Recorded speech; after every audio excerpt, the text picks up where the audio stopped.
The crimson stain on the contract glared at me, a stark contrast to the sterile white of my office. Deadline was midnight. Sunlight streamed through the blinds, marking the decision I had to make. Sign and secure a future I could only dream of. Don't sign and face financial ruin. But the small print, it spoke of shadows and a thirst that couldn't be quenched. My gut screamed, a primal fear clawing at my throat, but ambition, that insidious beast, whispered promises of power and wealth. I signed. The moment the ink touched the paper, a chill permeated the air despite the warm sunlight. The stain vanished. A wave of dizziness washed over me, and for a moment I felt invigorated, stronger. Then the phone rang. A deep, resonant voice on the other end congratulated me on my wise decision. The voice promised a meeting tonight after sunset, a meeting to discuss the terms of the contract. The unease returned, a cold knot in my stomach. Night fell, a suffocating blanket of darkness. I drove to the address given, a dilapidated mansion on the outskirts of town. Every instinct screamed at me to turn back, but a strange compulsion propelled me forward. The mansion loomed before me, its windows like vacant eyes staring into my soul. A single light flickered in the highest window, beckoning me closer. I parked the car, my hand trembling as I reached for the door handle. This felt wrong, so incredibly wrong, but I was in too deep. The heavy oak door creaked open as I approached, revealing a cavernous hallway. The air inside was thick with the scent of dust and something else, metallic, almost like blood. Shadows danced on the walls, cast by the flickering candlelight. A tall, gaunt figure emerged from the darkness, his face obscured by the shadows. He gestured me forward, a silent invitation into the heart of the mansion. My heart hammered against my ribs, a frantic bird trapped in a cage. He led me through a labyrinth of corridors, the silence broken only by the echo of our footsteps. Portraits lined the walls, their eyes seeming to follow me as I passed. Each face was pale and gaunt, their expressions frozen in a silent scream. I tried to speak, to ask where we were going, but my voice caught in my throat. The metallic scent grew stronger, making me gag. We reached a grand oak door at the end of a hallway. The figure pushed it open, revealing a lavishly decorated room, bathed in the eerie glow of a single chandelier. In the center of the room stood a table, laden with silver platters and crystal goblets. A group of figures sat around the table, their faces now visible in the light. Pale, with eyes that burned with an unnatural hunger, they were all staring at me. "Welcome," a voice said, smooth as silk. It was the voice from the phone. A man, elegantly dressed, rose from the head of the table. His smile revealed two elongated canines. "We've been expecting you."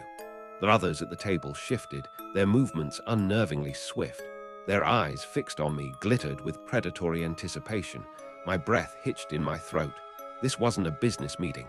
This was a feast, and I was the main course. They rose as one, their movements graceful and predatory. The man who had greeted me gestured to the table. "Join us," he purred, his voice dripping with false cordiality. "We have much to discuss." I backed away, my mind screaming for escape, but the door had vanished. The room seemed to shrink, the walls closing in on me. They circled me, their eyes burning holes in my skin. I could smell their breath, hot and fetid, on my neck. One reached out, a long, pale hand brushing my cheek. Her touch was icy, sending a shiver down my spine. "Don't be afraid," she whispered, her voice a seductive hiss. "It will all be over soon." I closed my eyes, bracing for the inevitable. I felt a sharp prick in my neck, a searing pain that quickly faded into numbness. A strange euphoria washed over me, a sense of detachment from my body. I opened my eyes, my vision blurring. I saw their faces, no longer predatory but welcoming, smiling. I felt myself changing, my senses heightened, my strength growing. The world around me seemed sharper, brighter. The metallic scent, once repulsive, now intoxicating. I looked down at my hands, the skin pale, the nails lengthening into claws. I understood then. I was one of them. We feasted, not on food, but on something else, something warm and vital. I don't remember much of that night, a blur of crimson and ecstasy, but I remember the taste, the sweet metallic tang of blood. It was exquisite. The sun began to rise, painting the sky in hues of orange and pink. We retreated into the shadows, the light burning our newly sensitive skin. The mansion felt different now, Not a prison, but a sanctuary. My new family gathered around me, welcoming me into their fold. Days turned into nights, nights into feasts. We lived in the shadows, preying on the unsuspecting. The guilt gnawed at me at first, a faint echo of my former life. But it faded quickly, replaced by the insatiable thirst, the need. One night I saw him, my reflection, pale gaunt with eyes that burned with an unholy hunger. He smiled, a slow, predatory grin that sent a chill down my spine. It wasn't me, or was it? I reached out to touch the cold glass, my hand passing through my reflection, and then I saw it. Behind my reflection, in the depths of the mirror, another face. My face, human, terrified, trapped, watching me.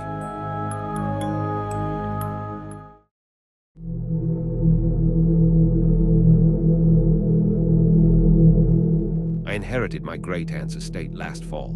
Empty Veins, they called it. Creepy name, I know, but the place was gorgeous. A sprawling Victorian mansion nestled deep in the woods, I thought. Renovate it, flip it, easy money. Little did I know.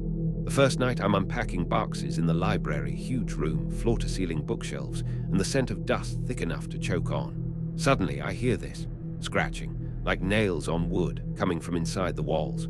I figured old house, mice, whatever. The scratching continued every night, always closer, always more insistent. Sleep became a luxury. I was constantly on edge, jumping at every creak and groan of the old house. Then things started disappearing. Small things at first. A pen, a book, a hammer. Then bigger things.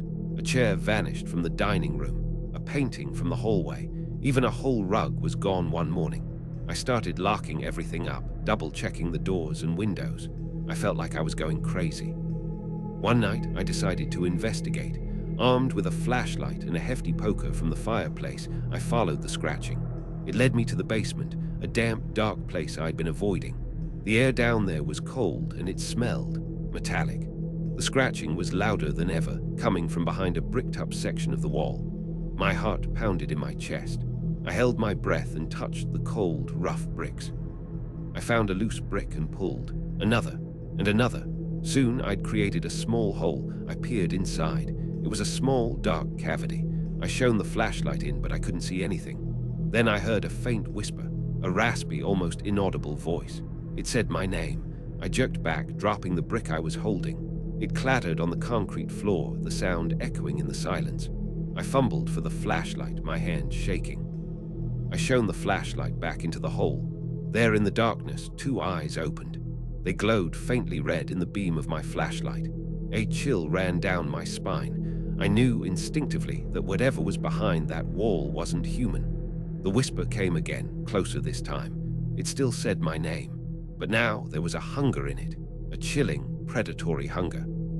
I stumbled backward, scrambling away from the wall. I turned and ran, the poker clattering against the concrete steps as I fled the basement. The whisper turned into a growl, echoing behind me. I burst out of the basement door, slamming it shut behind me. I leaned against the door, gasping for breath, heart hammering. I knew I had to get out of that house. I packed a bag, throwing in only the essentials. My hands trembled as I fumbled with the zipper. I could still hear the growling, muffled now, coming from the basement. I knew whatever was down there was trying to get out. I crept to the front door, every creak of the house sounding like a footstep behind me. I reached for the doorknob. It was cold to the touch. I turned it slowly, wincing at the squeak of the hinges. I pulled the door open, ready to bolt, but I froze. Standing on the porch, silhouetted against the moonlight, was a figure, tall and gaunt with eyes that glowed red. It smiled, revealing long, sharp fangs. The creature stepped inside, its movements unnervingly graceful. It spoke, its voice the same raspy whisper I'd heard in the basement. "Leaving so soon," it hissed. "We've only just begun." I backed away, my back hitting the wall. I knew there was nowhere to run. The creature advanced, its red eyes fixed on me. I closed my eyes, bracing for the inevitable. I felt a sharp pain in my neck. Then, darkness. I woke up with a throbbing headache and a strange, insatiable thirst. I looked in the mirror. My eyes, they were glowing red. I went downstairs. The house felt different, alive. I heard scratching coming from the walls, but it wasn't disturbing anymore. It was comforting. I went down to the basement, drawn by a familiar scent, the metallic smell. I found the hole in the wall. I reached inside. I pulled out a small, whimpering creature. It looked vaguely human. It had my great-aunt's eyes. The scratching in the walls intensified. It was hungry, and I knew just how to feed it.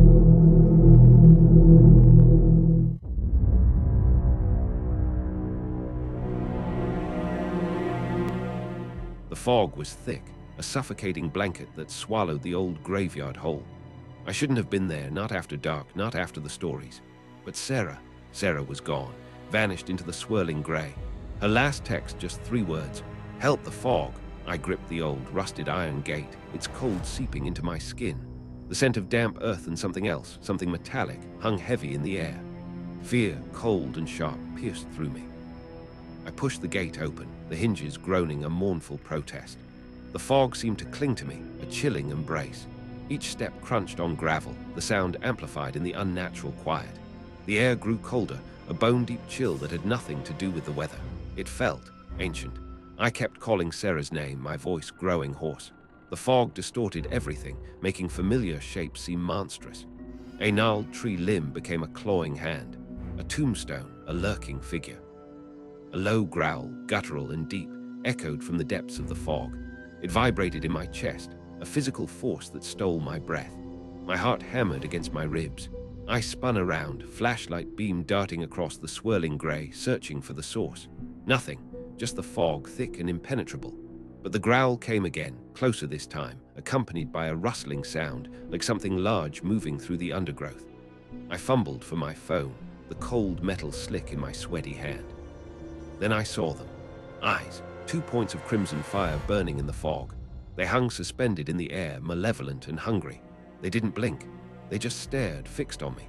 Frozen, I watched as they slowly descended, revealing the outline of a face, pale and gaunt, framed by dark hair. A cruel smile stretched across thin lips, revealing 2 long, sharp fangs. Sarah's phone lay on the ground a few feet away, its screen cracked, the light extinguished. The creature lunged. I screamed, a desperate, choked sound lost in the fog. I stumbled backward, tripping over a tombstone and falling hard onto the cold, damp ground. The creature was on me in an instant, its weight pressing me down, its hot breath reeking of decay. Its fangs glinted in the dim light, inches from my throat. I closed my eyes, bracing for the inevitable. This was it. This was how I died. But the bite never came. Instead, I heard a pained gasp, a choked gurgle, and then the weight lifted. I opened my eyes to see a figure standing over me, silhouetted against the swirling fog. It was Sarah, but something was different. Her eyes glowed with the same crimson fire I had seen moments before. In one hand, she held a stake fashioned from a broken tree branch. In the other, she clutched the creature's throat, its pale skin now turning gray. "I told you, the fog," she whispered, her voice raspy and unfamiliar. Then she smiled, a chilling, predatory smile that revealed 2 long, sharp fangs. The creature beneath her hand disintegrated into dust, joining the fog that swirled around us. I scrambled back, fear gripping me tighter than ever. Sarah wasn't Sarah anymore. The fog had taken her, transformed her into something else, something monstrous. She took a step towards me, her eyes burning into mine. "Now," she hissed, her voice laced with a chilling hunger. "It's your turn." I knew what she meant. The fog wasn't just a fog. It was a predator, and it had chosen its next victim. I turned and ran, stumbling through the fog, the graveyard stretching before me like a never-ending nightmare. The fog seemed to reach out, clawing at me, trying to drag me down. I could hear Sarah behind me, her laughter echoing through the swirling gray, a chilling symphony of madness. I knew I couldn't outrun her, not in this fog. I kept running, my lungs burning, my legs screaming in protest. The fog was getting thicker, making it harder to see, harder to breathe. I tripped and fell again, my hands sinking into something cold and wet. I looked down and saw it was mud, mixed with something else, something dark and viscous. Blood. I scrambled to my feet, the metallic smell stronger now, overpowering. It was everywhere. I looked back and saw Sarah standing a few feet away, her eyes burning brighter than ever. She held out her hand, a single drop of blood dripping from her elongated fang. "Join me," she whispered, her voice a seductive purr. Embrace the fog. I shook my head, fear warring with a strange, unsettling fascination. I didn't want this. I didn't want to become like her. But the fog was calling to me, whispering promises of power, of immortality. I could feel its icy tendrils wrapping around me, pulling me in. I closed my eyes, the scent of blood filling my nostrils. It smelled sweet. I could feel my resolve weakening, the fog's embrace tightening. Just a taste, I told myself. Just a taste. I opened my eyes, my vision tinged with red. Sarah smiled, a triumphant gleam in her crimson eyes. "Welcome," she hissed, "to the finale." I reached out, my hand trembling, and took the offered drop of blood. The world swam around me, the fog consuming me, changing me. The last thing I saw, before the fog swallowed me whole, was the sunrise breaking through the swirling grey, illuminating the graveyard in a sickly, ethereal light. And I knew, with chilling certainty, that the fog wasn't ending. It was just beginning.